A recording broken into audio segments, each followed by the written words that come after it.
So, Alicia, you've spent this entire summer telling parents about all the dangerous places they can take their children.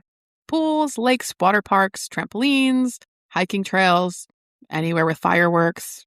So, today, we are finally going somewhere safe. Your own backyard. Great. It sounds great. It does. Except there might be a grill. What? And a lawnmower. No. And a fire pit and pool chemicals and trampolines and dogs and poisonous plants. I'm just hearing this message of nowhere is safe. It's definitely not the message we're going for. Are you sure? Because it's starting to feel like the message. The message should actually be the opposite. Kids should be outside. They should run around barefoot. They should play in the sprinkler, dig the dirt, chase bugs, and spend way too long trying to convince you that they need one more minute. One more minute outside. 1 more minute, Tati. Just 1 more. But some of the most serious summer injuries happen in completely ordinary places with some completely ordinary things. So today, we're taking summer school home. Literally.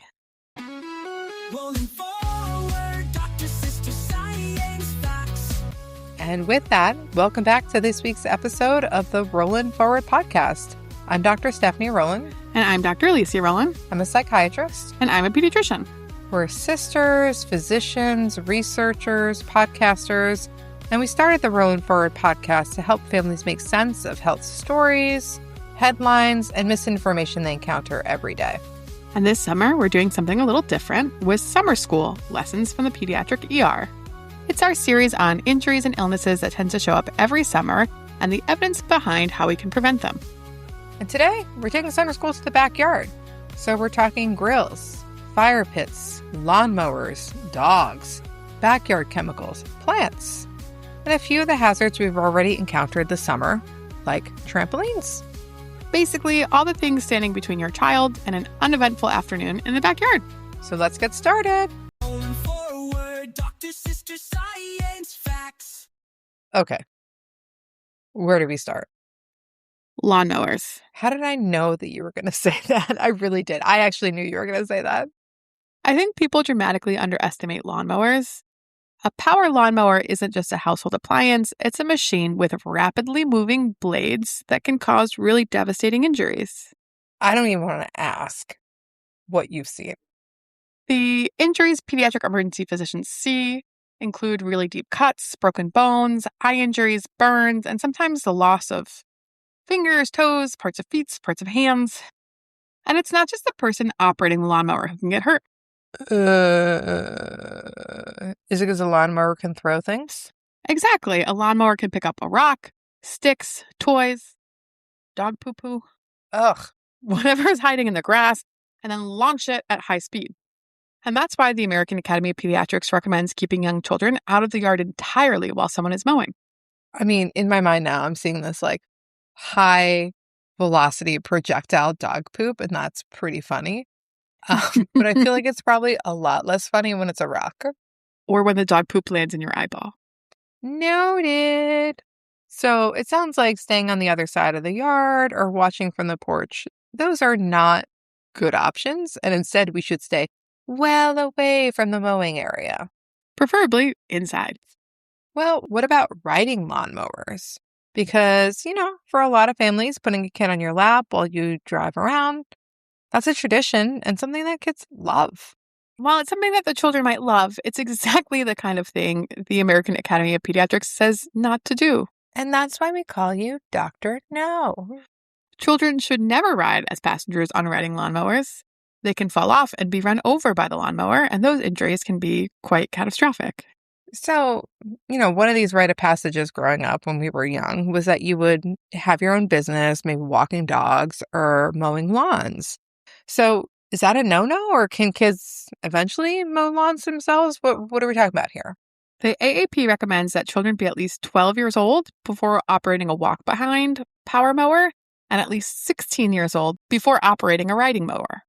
And age isn't the only consideration. You also need to judge maturity, judgment, strength, and coordination to operate it safely. So it sounds like maybe your 7-year-old should start with washing the car instead of mowing the lawn for their allowance. Correct. And even before your 16-year-old starts mowing the lawn, you should clear the yard of rocks, sticks, toys, anything that the blades could pick up and turn it into a projectile. So it sounds like the lawnmower rules are pretty straightforward. No, no, no, no, no. I've extended that in our household that Marvell is not allowed to have one of those really cute Fisher Price fake lawnmowers. They're so cute, but then it's just kind of, she uses those as a way to mimic the real thing. I feel like it's teaching Marvell that lawnmowers are toys and not to be taken seriously. So we have a no lawnmower rule in our household, whether power or toy. It's true. It's true. All right. So we traversed the mowing of the lawn. An adult over the age of 16 did it while the children were inside of the house. And now the lawn is mowed and we're going to have a barbecue. Amazing, right? Excellent. We're introducing fire. Okay. You just somehow systematically are removing joy from my backyard. I'm trying very hard to preserve joy by preventing you from going to the emergency department, which sucks out all joy. All the joy. All the joy leaves my body when I go there. But grills and fire pits can create a particular problem with kids because when children are curious, they're fast. And they don't necessarily understand that some things can still burn and can still be hot when there aren't giant flames visible. And backyard parties. I've been to some. They make supervision harder. Exactly. People are cooking, kids are running around, adults are talking, someone's carrying food, someone else is looking for ketchup, everyone's screaming. And when all of these things are happening, the grill really needs to be treated as a no-kid zone. It's not another piece of backyard furniture that they can climb on.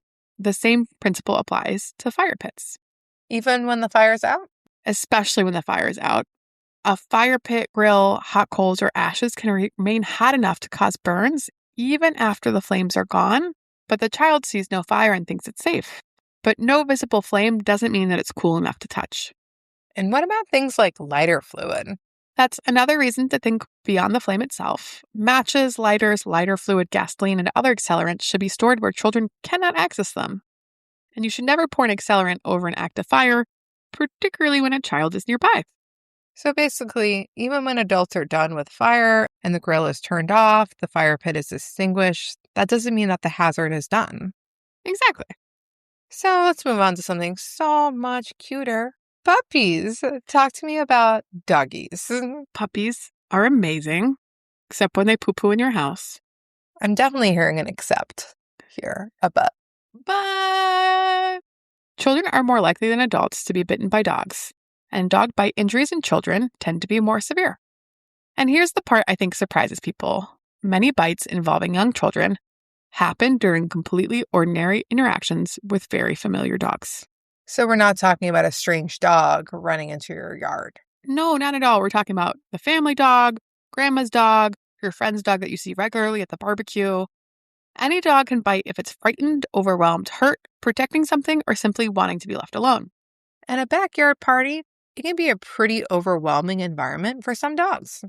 Exactly. There are kids running around, people the dog doesn't know, there's food everywhere, there's noise, there's maybe another dog.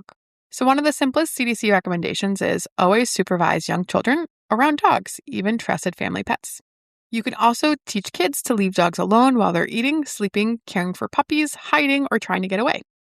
I feel like some people are thinking, but our dog would never bite. They would never bite. It isn't about whether you have a good dog. All dogs are good dogs. All dogs are good dogs. All dogs are good dogs. Brent, okay? All dogs are good dogs.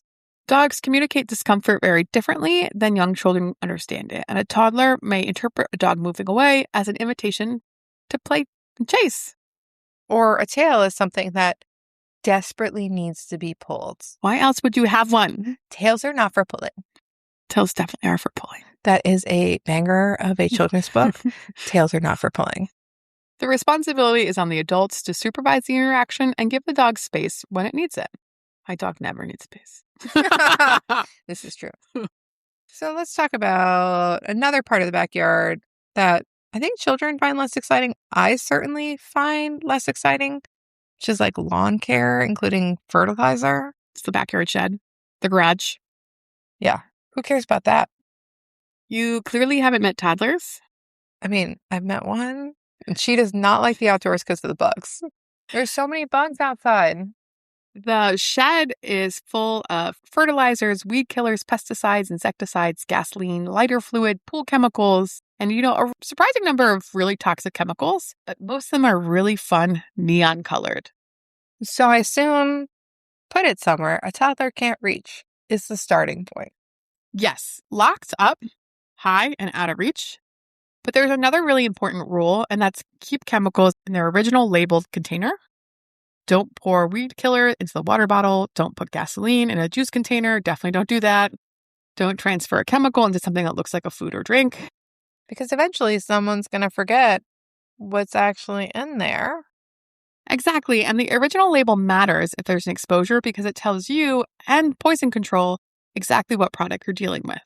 What about plants? Plants are fine, right? Even though toddlers put everything in their mouth, plants are okay. Backyards can have berries, mushrooms, flowers, and plants that adults don't necessarily recognize. And the important thing isn't for every parent to become a botanist. It's to teach children not to eat unknown plants, berries, or mushroom from the yard, and to supervise young children who are still putting everything in their mouth. And let's say, theoretically, it's never happened before, but a child or an adult does eat something that is questionable. The windshield wiper fluid that is neon purple, perhaps? I mean, it happens. It happens. That's exactly what poison control is for. You don't have to guess whether an exposure is dangerous or not. They will figure it out for you. Keep the product or a photo of the plant or mushroom if that's what's involved, and contact Poison Control for guidance. It's free and easy. They're available 24/7. Their phone number is 1-800-222-1222. You can Google that. It's the same number for everywhere in the U.S. I have called them from home before. I love how you just know that off the top of your head. It is a number that I call many times a day. And now there's a few backyard hazards as well that I think we've already sufficiently terrified everyone about. Educated. We've educated people? Sure. We educated them. The trampoline, bugs, heat. At this point, it feels like we are declaring war on summer. That's exactly the opposite of what we're doing. Mm. We're saying that kids should be outside, that there should be play in the backyard. The goal isn't to eliminate risk from childhood. That's impossible, and honestly, it wouldn't be very much fun for children. The goal is to recognize the preventable hazards that adults can control. Like a lawnmower doesn't actually need a toddler passenger. And the weed killer doesn't need to live in the Gatorade bottle. And the dog who's hiding on the picnic table might not want a 3-year-old riding on top of him. No matter how much your 3-year-old says that's exactly what they want. These aren't restrictions on childhood. They're small changes to the environment that let kids have the freedom to be kids more safely. So, wrapping up, what do we want people to remember from today's lesson? First, separate kids from hazards. Keep them out of the yard when the lawnmower is running, keep a clear boundary around grills and fire pits, and actively supervise your children around dogs, chemicals, and other potential hazards. Check. Second, lock up the stuff that shouldn't be accessible. Pool chemicals, pesticide, gasoline, matches, lighters. Keep them secured and in their original container. Note it.